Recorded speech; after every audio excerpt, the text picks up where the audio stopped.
Welcome to Comics Bazaar, the channel of comics commentary and arcana.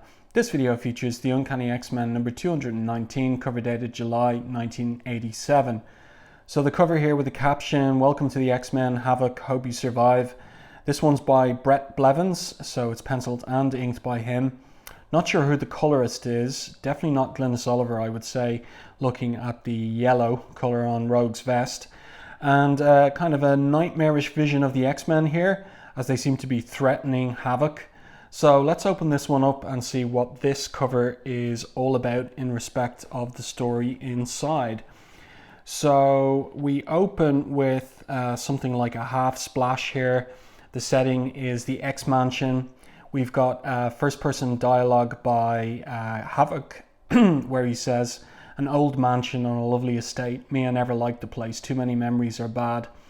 Here I learned the truth about myself, and that revelation destroyed any chance of living a normal life as easily as my plasma bolt smashes the front door." So here he is, coming in through the front door. Obviously no one answered his knock. And the title of the story is Where Judy Lies. The creative team, Chris Claremont writer as ever, Bret Blevins guest penciler, Dan Green inker, Tom Orzechowski letterer, and Glynis Oliver and Petra Scotese colorists. Now when you see something like that, two colorists on the book, that's an indication that this one was up against a little bit of a deadline to go to the printers. So the colorist is the last creative to touch a comic before it goes off to the printer, so obviously a bit of a rush on this one. So let's continue along, and we've got Havok making his way through an apparently deserted X-Mansion. He discovers the wrecked Cerebro that goes all the way back to Sabretooth's attack in issue 213. And he makes his way up to Storm's attic bedroom and discovers no other signs of violence. So the windows have been repaired from when Sabretooth, Psylocke jumped out through the window, and Sabretooth came out after her. And there was a fight between Wolverine and Sabretooth that smashed the windows later on. So everything's been repaired, the danger room's empty, and he's wondering about what's going on. And here we see the lift door about to open. And who is it except for the X-Men and Magneto? And Magneto says, "Welcome home, Havok. Trust a bad penny to turn up where least expected and least wanted." So Havok knows that the new headmaster is Magneto. He still feels some antipathy towards Magneto from those old Silver Age stories going all the way back to the Roy Thomas and Neil Adams run. But he's caught from behind by who else except for Rogue, who kisses him. And this begins the process of wiping his psyche and stealing his powers. But it's interesting what happens here. And by the way, this is a good moment to comment on the art here and the coloring. This is a pretty nice almost splash page, and it looks quite well here. I wouldn't be a huge fan of Blevins' style, but he's definitely competent. He does this fill-in issue just before he begins his run on New Mutants with New Mutants 55. So, you know, it's nice work, but the style just really doesn't look as well. We see Havok here emerging. It turns out it was a nightmare he had, but there's a little bit more that we'll find out about it in due course. And so, like, he's got a good command of anatomy and expression on Havok's face. Throughout this issue, Havok looks incredibly worried a lot. And a nice way of transforming Rogue here in Havok's perception into a kind of a demonic horse face even in this particular panel. But as I said, just his style is not 100% my cup of tea, but competent and kind of cartoony, and certainly sits very differently beside Mark Silvestri's issues, the next issue being one by Mark Silvestri. So Havok awakes from what he believes, well, what is a nightmare. And in the course of the nightmare, on account of the angst and terror he's felt, his plasma blast has built up, and so he runs out of the New Mexico house he shares with Lorna Dane, and releases the plasma energy.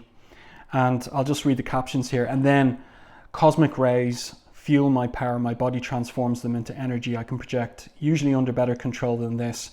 Only fitting I send the finished product back from where it came. They'll see my glow in Taos and Santa Fe, and probably in time all across the Milky Way. Actually rhymes.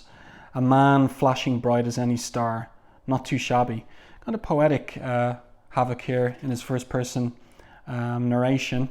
And this is a nice image. And of course, we've got those concentric circles, which was Neil Adams' contribution to the visualization of Havok's power. And we've also got another nice little detail here. We see this here, see the desert floor turning to glass. We're going to get a little explanation of that. Like it's in Lorna's thought bubble here, where she says, "Good Lord, the ground where he stood, he released so much raw energy, it's fused to glass." And there he is, kneeling on its reflective surface. So Havok is really distraught and disturbed. And he explains to her in the kitchen. This is a nice detail as she's getting some hot cocoa for him. She's putting water in the kettle here, and using her powers while she's comforting Alex. So there's the kettle going onto the stove to boil the water, and he explains to her, "I had the dream again." So this is something that's been repeating for him, and she says to him, "That's every night since you returned from New York." And he says to her, "Each time it's worse. It's getting so I'm terrified to fall asleep." And she says, "But you told me everything was fine back east." "That's what I remember," he says. "I visited the mansion. The X-Men were fine. I came back home. But my memory's wrong, Lorna. The X-Men are in trouble. Either that or I'm going crazy. Whatever it takes or costs, I have to find out which," as he thumps the table. So he packs and gets ready to leave. And Lorna wants to go with him. She's packed too. She's got a travel bag ready to roll. And she says, "Where you go, I go." But he says, "Not this time. Please, Lorna. I don't know what I'm getting into. I'd feel better on my own." "I can help," she insists. But he says, "Please," and she nods. And this is a mistake. And we will see the consequences of this. But why? We don't really get an explanation for why he doesn't want her to come along. What could it be? It's something tacit. It's something unexpressed. And he even knows, "I know her. She thinks I'm making mistakes." So why? Why doesn't he take her with him? Why don't they go together? There's no explanation. She says to him, "You need me, Alex. You phone. I'll be there." "It's probably nothing. Nerves and paranoia," he says about his suspicions regarding the X-Mansion. Well, whatever about what's going on in the X-Mansion, their house in New Mexico is under surveillance. And it's under surveillance specifically by the Marauders. And this raises a question, and you can tell me what you think about this one in the comments. Why didn't Storm and or Wolverine ring or contact Alex and Lorna in New Mexico regarding the Marauders and their threat to mutants? Why didn't they contact their former team members to give them a heads up about this? Because that hasn't happened. So is it because they're uncontactable? We'll get a little point about Alex in relation to that later on. The phone doesn't always work. Maybe they did call and didn't get an answer. Hard to know. So anyway, this is another cool use of Lorna's powers, where she levitates the Jeep to the airport. But here's Sabretooth.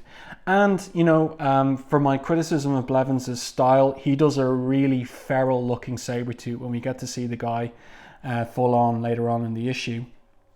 And he's saying we could nail them both now, easy as sin. But Arclight, it is Arclight, that's her silhouette. And this is Scalp Hunter. She says orders are to wait.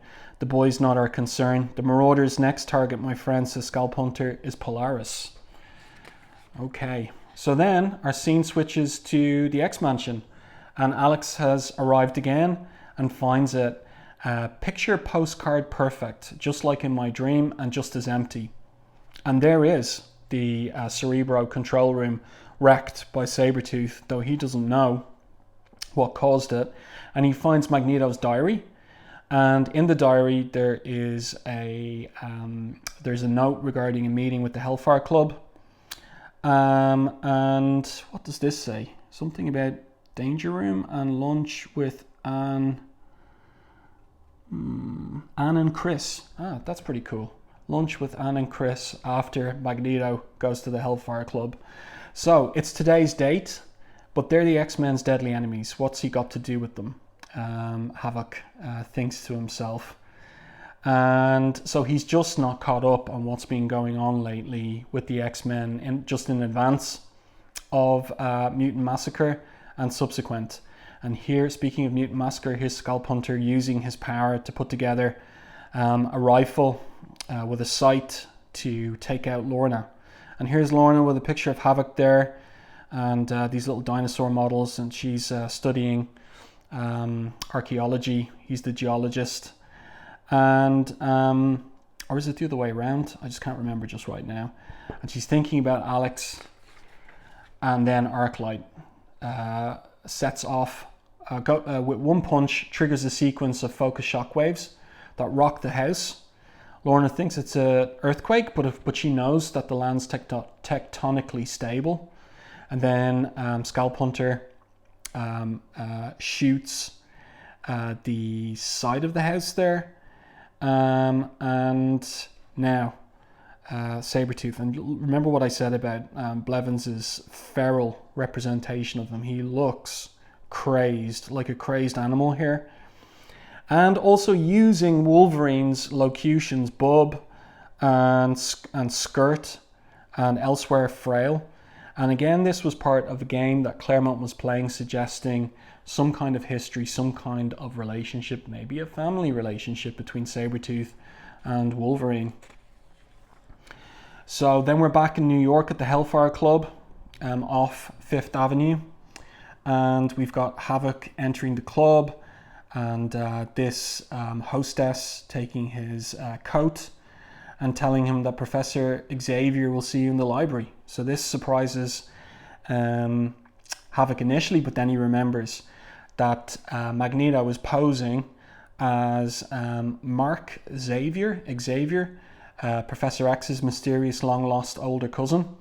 And here he is in a meeting with Emma Frost, the White Queen. And Alex is just so suspicious the whole time. Magneto puts his hand out for Alex to shake, but Alex pointedly doesn't shake his hand. And Emma calls for peace. Peace, Havok. Where else would one find the White King, newest of the four Lords Cardinals who rule this institution? And Magneto explains that when Havok protests, I don't believe it. The X-Men would never countenance such a move, an alliance with the Hellfire Club. But Magneto says, he explains, it was made with their assent, indeed at Storm's insistence.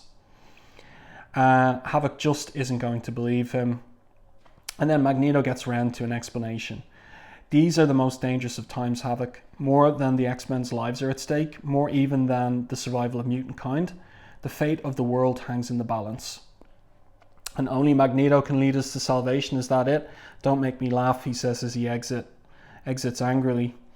And Magneto is left to ponder how, despite his good intentions, his good works, he's always hamstrung by his past. Even when the leopard has truly changed his spots, what lamb will dare believe it?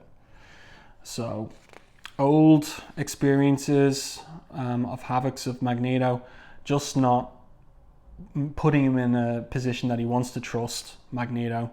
And here we see a bit of Marvel continuity. He goes straight to Avengers Mansion, but he finds it destroyed. And then Ann Nocenti explains the mansion's destruction, courtesy of the Masters of Evil, around about Avengers 273 to 77. So that's the Under Siege storyline by Roger Stern and John Buscema. So Havok makes a phone call to Scotland. Now, this is an interesting little bit here. So Professor X was associated with a lady scientist in Scotland, a good friend to the X-Men. I try her next. Again, no luck. Now, it's interesting. Why doesn't he use her name, Moira MacTaggert, when he and Lorna used to live on Muir Island around the time of the Proteus storyline and in the run-up to Dark Phoenix Saga. So during that point of the Byrne and Claremont run. But it seems like he has kind of forgotten that. And then he gets Callisto on the line, because Callisto's over there on Morale at the moment, and she explains to him that the team's in New York, that he should contact them through Magneto. And he asks her, how about my brother Scott? Do you know where I can reach Cyclops? Try the Yellow Pages, she says, and hangs up. And then, ironically, in the background, we have got a bus going by, not for the first time in Uncanny X-Men, advertising X-Factor, mutant investigations and resolutions. So some things we can infer from this: Havok hasn't been in touch with his brother in a long time, doesn't know where he is, doesn't know that he is the leader of X-Factor, doesn't know about any of that. So how long have they not been in contact? Has it been since the wedding with Madeline? Because that was the last time that Havok and Lorna are seen in continuity with Cyclops. Then, back in New Mexico, so the house is destroyed, and Sabretooth is hunting Lorna down. I got your scent, Missy. Next, I'll have your heart, he boasts. And here we've got some kind of desert cat prowling, a nice little kind of visual symbol of Sabretooth himself. And here we've got Lorna hiding behind this rock. But actually this is really good, the way he just pops over the top of it in a completely animalistic pose. That's nice, that is good. Definitely got to give Blevins credit for that.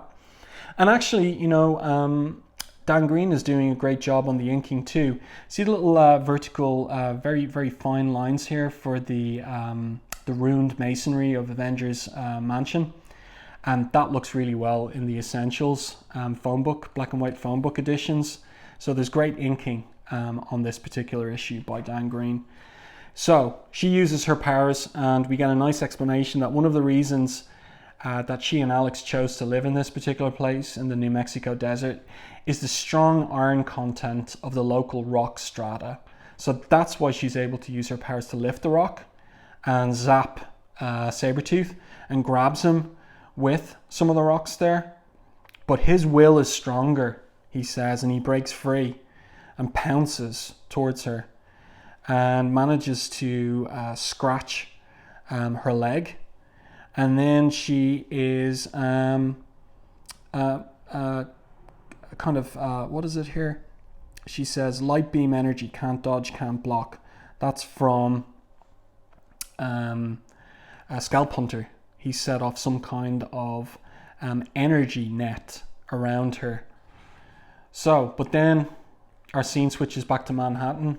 It's nighttime now, with Magneto emerging from the Hellfire Club, and Havok has changed into his superhero costume, his Neil Adams costume, and he is tracking Magneto as Magneto walks along the edge of Central Park and makes his way to a subway. Havok here following. And, you know, it's interesting first-person narration here from Havok, where he's kind of embarrassed about running around in public wearing an outfit that fits like a second skin. Thank heaven, the desert keeps me fit. The punch-outs I'll endure. The laughter of the crowd would finish me if he wasn't in shape. And then, wish I had some pockets for change or a handkerchief. How super people do this on a regular basis, I'll never know. Just wait until Rob Liefeld comes along and there'll be pouches aplenty for superheroes, Havok. So, he follows Magneto down into the subway. Magneto goes through a metal door. Havok uses his plasma power to take care of the lock, and he fuses it back together behind him. And he says here, this is interesting, I hate breaking rules, I hate being noticed. Interesting characterization here by Claremont of Havok. He's not Scott Summers. He's a different character altogether, and Claremont's paying attention to that and bringing it out in the first person narration. So Magneto abruptly disappears off the maintenance walkway. Havok arrives to the safety alcove, and it looks like a solid concrete part of the tunnel wall. But it must be another doorway. Then a train comes, so he holds himself close against the wall while the train passes. And then, masked by the chattering light show of the subways passing, I blast the alcove and give the wall a hearty shove. And then he falls into this shaft and grabs for anything, gets lucky, grabs a service ladder. And then he begins to start down the ladder and down and down and down for quite a ways. Remember, according to Claremont, the Morlock tunnels are a mile beneath Manhattan. So he remembers that he's heard about the Morlock tunnels from Scott. And here he is following Magneto's trail, and then he sees light up ahead, and he stumbles on, while hidden, a meeting of Magneto with the X-Men.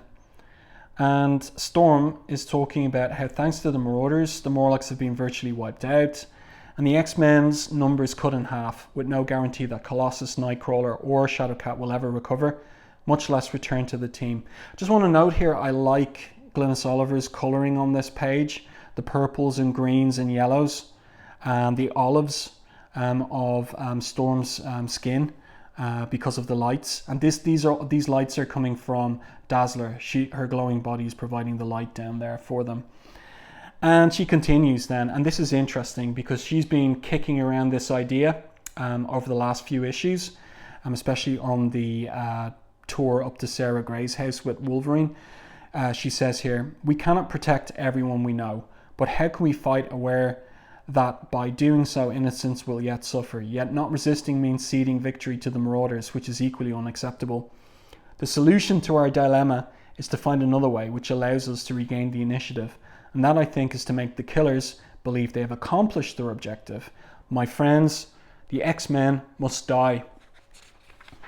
So this is Storm getting the idea that ultimately will be put into action at the end of Fall of the Mutants. So Havok here thinks he's in another nightmare. No way can this be real. And somebody sneaks up behind him. Just like in his dream, it turns out to be Rogue, and he zaps her with his plasma blast. And he's disgusted with himself. I should know better. Anyone but Rogue would have been killed. My panic would have made me a murderer. And so he runs in great fear, and he's tracked by, well, it's Storm and Magneto, it looks like. And then we switch back to New Mexico with Scalp Hunter and Arclight zeroing in on Lorna, and then the unconscious body of Sabretooth is thrown at them. And what's going on? Arclight is caught in the ground at the level of her neck, and also Scalp Hunter is attacked magnetically with his weapon modules going crazy, and we would assume by Polaris, but we switch back to the Morlock tunnels under Manhattan, and Havok is grabbed by these metallic tendrils, obviously under Magneto's control, which he destroys with his plasma blast. Dazzler attacks him. He blasts back at her as he thinks here, I'd give anything to call it back, the plasma bolt, but I can't. When it hits Dazzler, she'll be burnt to a crisp. But in that same instant, the newcomer called Longshot moves with inhuman speed and grace and unerring sureness, saving her life. Thank heaven, what incredible luck. So Havok very conflicted here about what's going on in this flight from the X-Men.